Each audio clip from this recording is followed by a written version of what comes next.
దేవుని వాక్యం చదువుకున్నాం. దైవగ్రంథం నుండి గలతీ పత్రిక 6వ అధ్యాయం 7వ వచనాన్ని చదువుకున్నాం. మోసపోకుడి, దేవుడు ఎక్కిరింపబడు, మనుష్యుడు ఏమి విత్తునో ఆ పంటనే కోయును. చిన్న ప్రార్థన చేసుకుందాం. జీవము కలిగిన ప్రియ పరలోకపు తండ్రి, మీకు వందనాలు నాయనా.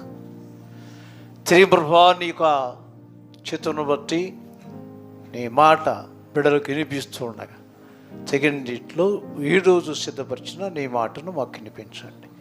యేసుక్రీస్తును ప్రార్థించి వేడుకొనుచున్నాము తండ్రి, ఆమేన్. మోసపోకుడి అనే మాటను ప్రధానంగా పెట్టారు. రెండవ మాట, మనుష్యుడు ఏమి విత్తనో ఆ పంటనే కోయడు. నేను స్తోత్రం కలుగునుగా. ఒక చక్కని మాట. మనకు తెలుసు ఏ సమయంలో, ఏ కాలంలో ఏ పంట వేస్తే ఆ పంట కోస్తారు వ్యవసాయకుడు ఖచ్చితంగా. ఈ మాట సహవాస సంఘానికి హెచ్చరిస్తూ మాట్లాడిన మాట. మన ఆత్మీయ జీవితంలో కూడా ఫలములు కలిగి జీవిస్తూ ఉండాలని, మంచి జీవితం కలిగి ఉండాలని ఉద్దేశంతో కూడిన మాట. ఇక్కడ రాయబడిన మాటను బట్టి కొన్ని మాటలు మీకు చూపిస్తాను. మొదటి సమూయేలు గ్రంథం 19వ అధ్యాయము 10వ వచనం ఒకసారి చూడండి.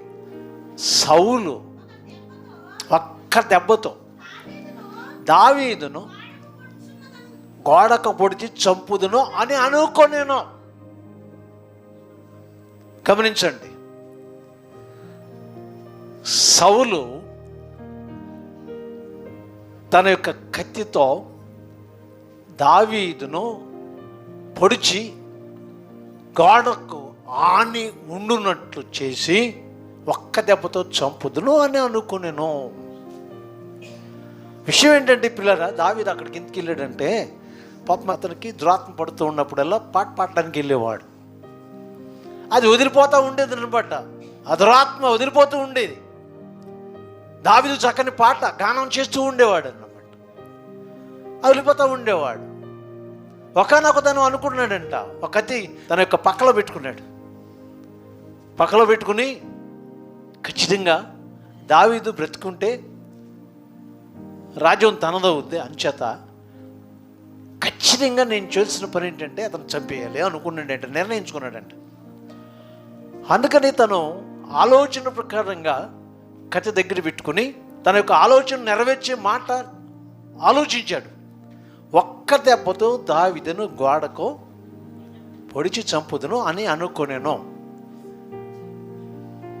అలాగ చేయడానికి సిద్ధపడ్డాడు, చేశాడు. కానీ దావీదు తప్పించుకుని పారిపోయాడు అనమాట. గమనించాలి, తను ఎప్పుడైతే తన కత్తి పైకెత్తుతున్నాడో లైటింగ్ గోడ కనపడిందంట. మనం ఏం పని చేస్తున్నాం ఒక్కోసారి కనపడద్దు గోడకి. అది గమనించినప్పుడు దావీదు తప్పించుకుని వెళ్ళిపోయాడు అన్నమాట. స్తోత్రం చెప్పడం, అది జరిగిన విషయం. నేను ఇక్కడ చదివించిన మాటలు, మనుషుడు ఏమి విత్తునో ఆ పంటనే కోయను కదా నేను చెప్పే మాట. ఇప్పుడు దావీదును చంపాలని చెప్పి అనుకున్న ఇతనికి ఏం జరిగింది చూపిస్తాను మీకు. 31వ అధ్యాయము 4, 5 వచనాలు చదవండి. సున్నత లేని వీరు వచ్చి నన్ను పొడిచి అపహాస్యము చేయకుండా ఉండనట్లు నీ కత్తి దూసి నన్ను చంపము అని చెప్పి తన యొక్క సేవకునితో నేను. చూసారా, పెద్ద యుద్ధం జరుగుతుంది. ఆ యుద్ధంలో ఇశ్రాయేలు ఓడిపోతున్నారు. తర్వాత రాజు అనేటువంటి సౌలు కూడా ఓడిపోతున్నాడు, చనిపోవడానికి సిద్ధంగా ఉన్నాడు అన్నమాట. వీళ్ళందరూ కత్తితో నన్ను పొడిచి చంపుతారేమో కనుక దయచేసి అన్యుని యొక్క కత్తితో నేను చావకూడదు. సేవకుడు పిలిచి అంటున్నాడు తన యొక్క సైనికుడిని, నీ కత్తితో నన్ను చంపేయ్యా అని చెప్పి అన్నాడు. అతడు అభిషేకం పొంది నిన్ను చంపనని చెప్పి వెళ్ళిపోయాడు అనమాట. మరి ఈయన ఏం చేశాడో చదవండి ఇప్పుడు.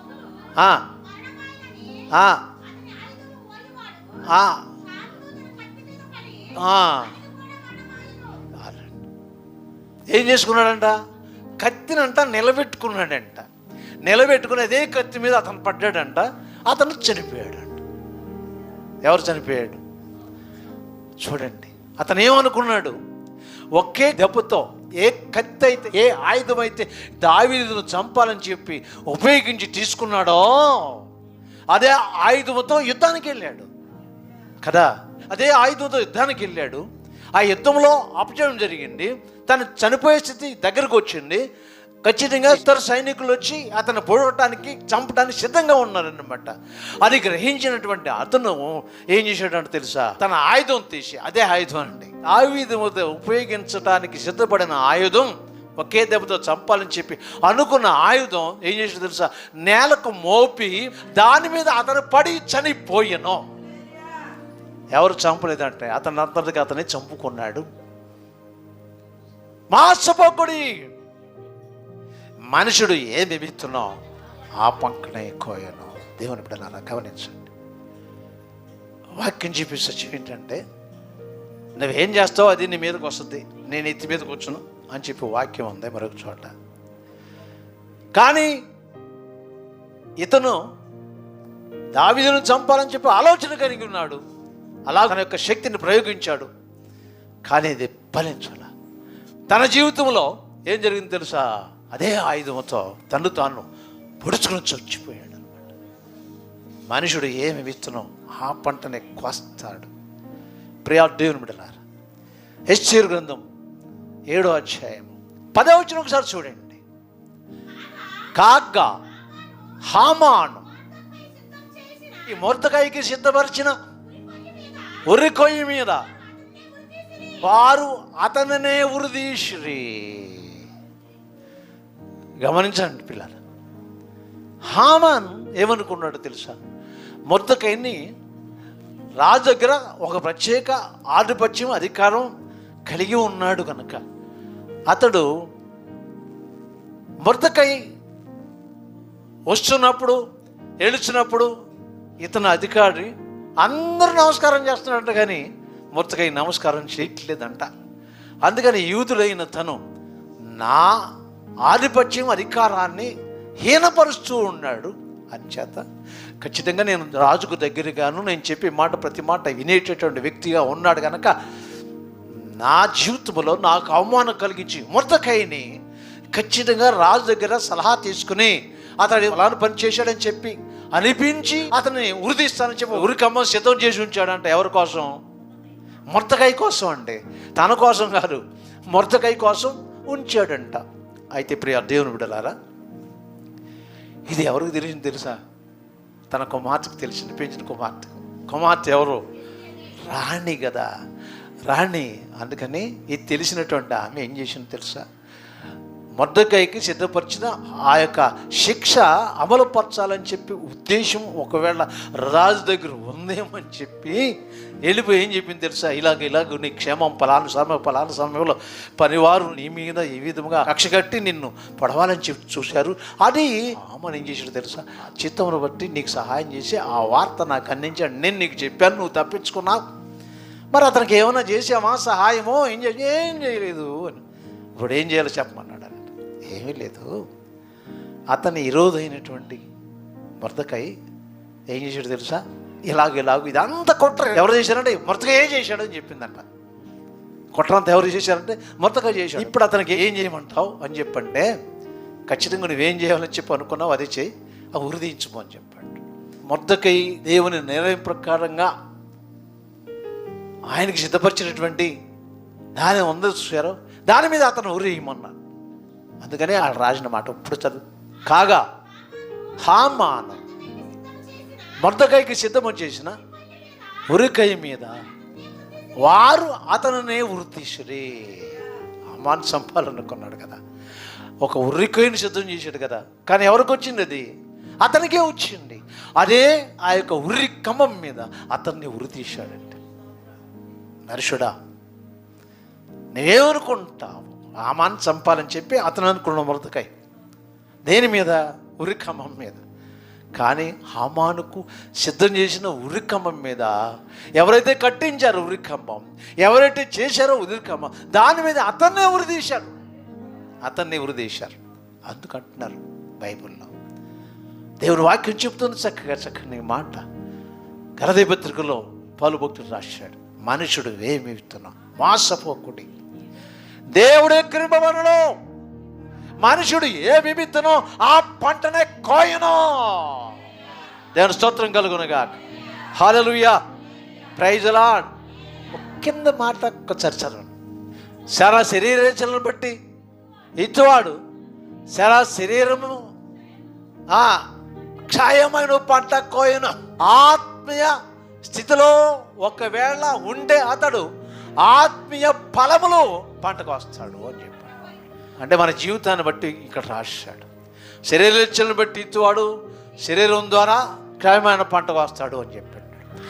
ఆత్మ బట్టి ఇచ్చువాడు ఆత్మ నుండి జీవం కలిగినటువంటి పంటను కోస్తాడని చెప్పి చివరికి చెప్పాడు. స్తోత్రం కలుగునుగా. ప్రియమైన దేవుని బిడ్డలారా, చూడండి, ఖచ్చితంగా ఒక చిన్న మాట మీకు చూపిస్తాను. మత్తయి సువార్తలో 13:3 ఒకసారి చూడండి. వారిని చూచి చాలా సంగతులు ఉపమాన రీతిగా చెప్పాను. ఎట్లనగా, ఇదిగో ఇత్తువాడు ఇత్తుచుండగా, చాలండి, ఇంచుమించుగా 4 రకాలైన నేలలు చూపించాడు.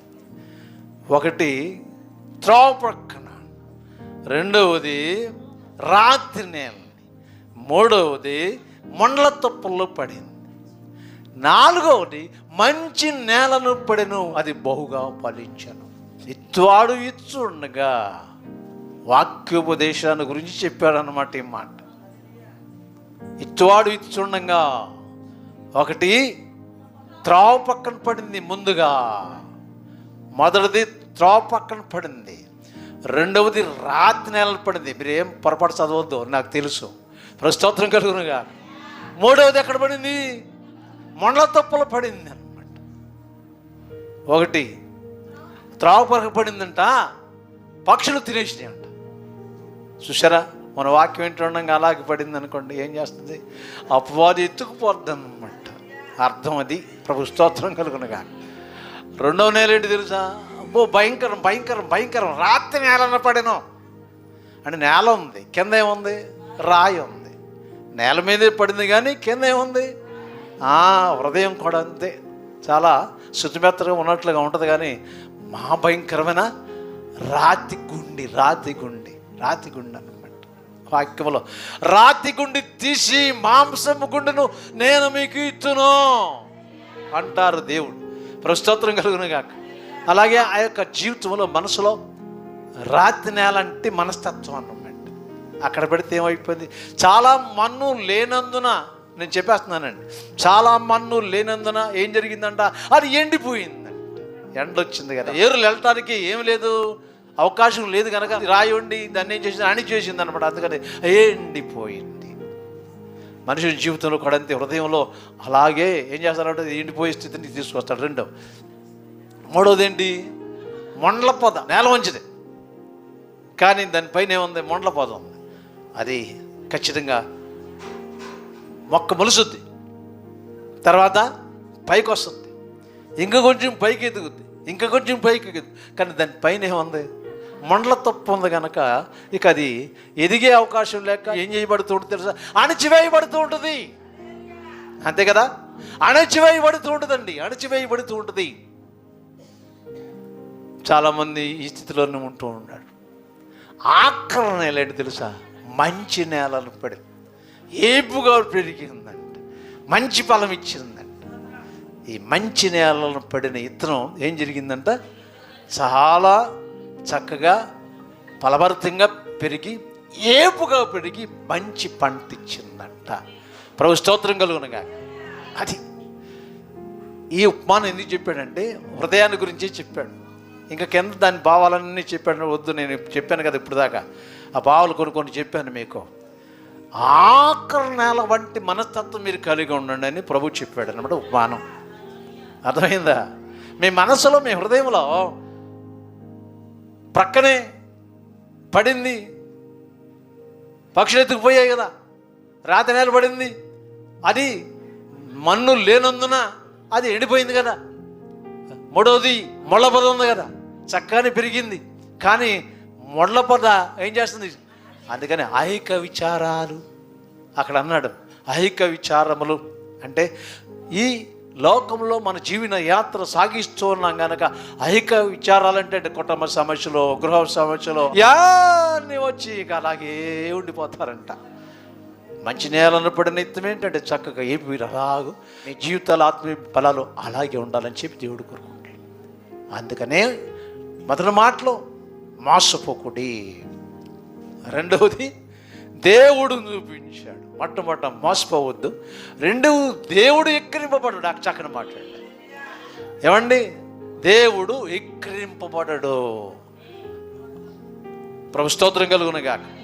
ఆయన పక్షంగా జీవించిన ప్రతి మనుషుడు కూడా ఎక్కిరింపబడే స్థితిని కలిగించడు. ఆయన ఎక్కిరింపబడే స్థితిని కలిగించడు. ప్రియ దేవుని బిడ్డలారా, ఈ నూతన సంవత్సరంలో మీ జీవితాలు ఎలాగ ఉంటే ఒకసారి ఆలోచన చేయండి. ఈ నూతన సంవత్సరంలో ఈ మొదటి ఆదివారంలో దేవుని చిత్తాన్ని బట్టి ఈ వాక్యాన్ని మీరు వింటున్నారు కనుక మీ మనసులు ఏ విధంగా ఉండే ఒకసారి ఆలోచన చేసుకోండి.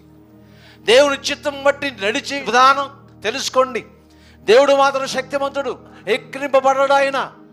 దానికి పై వాక్యం ఒకసారి చూడండి. గలతీ పత్రికలో వాక్యోపదేశం పొందువాడు ఉపదేశించువానికి మంచి పదార్థములు అన్నిటిలో భాగం ఇవ్వాలను. ఒక చక్కని మాట చెప్పి తర్వాత చెప్పాడు అన్నమాట. దేవుని స్తోత్రం కలుగునుగాక. వాక్యోపదేశము పొందువాడు, ఉపదేశము పొందుతున్న ప్రతి ఒక్కడు వాక్యోపదేశం పొందే ఆ మనుషుడికి ఏం చేయాలంట? మంచి పదార్థములు అన్నిటిలో భాగం ఇవ్వాలను. ప్రభు స్తోత్రం కలుగునుగాక. హల్లెలూయా. ఈరోజు దేవుని వాక్యంలో ప్రియ దేవుని బిడ్డలారా, మంచి నేలను పడిన ఆత్మీయ అనుభవం కలిగి జీవిస్తూ ఉండండి. ఈ సంవత్సరం అంతా కూడా ప్రతి పని దీవించబడద్ది, ప్రతి కార్యం దీవించబడద్ది. మీరు ఏ పనిలో ముందుకెడుతూ ఉంటారో ఆ పనిలో ముందు దేవుని యొక్క చిత్తం మీకు సహాయంగా ఉంటుందని ప్రభు స్తోత్రం కలుగునుగాక. అభివృద్ధి పరచబడు మార్గములు దేవుడు మీ పక్షంగా తెరుస్తూ ఉంటాడు. అంతే. ప్రభు స్తోత్రం కలుగునుగాక. దేవుడు మాటలు దీవించునుగాక. చిన్న ప్రార్థన చేసుకుందాం. ప్రియ దేవుని బిడ్డలారా, మోసపోకుడి, దేవుడు విక్రింపబడ్డాడు. మనుషుడు ఏమి విత్తనో ఆ పంటను ఎక్కువ అనే మాట నిన్నారు కదా. కొద్ది మాటలు మీకు చెప్పాను కనుక మన ఆత్మీయ జీవితం సంపూర్ణ విశ్వాసములో ఉండాలని చెప్పి దేవుడు కోరుకుంటున్నాడు. అలాగ ఉండినట్లు దేవుడు మీకు సహాయం చేయను గాక.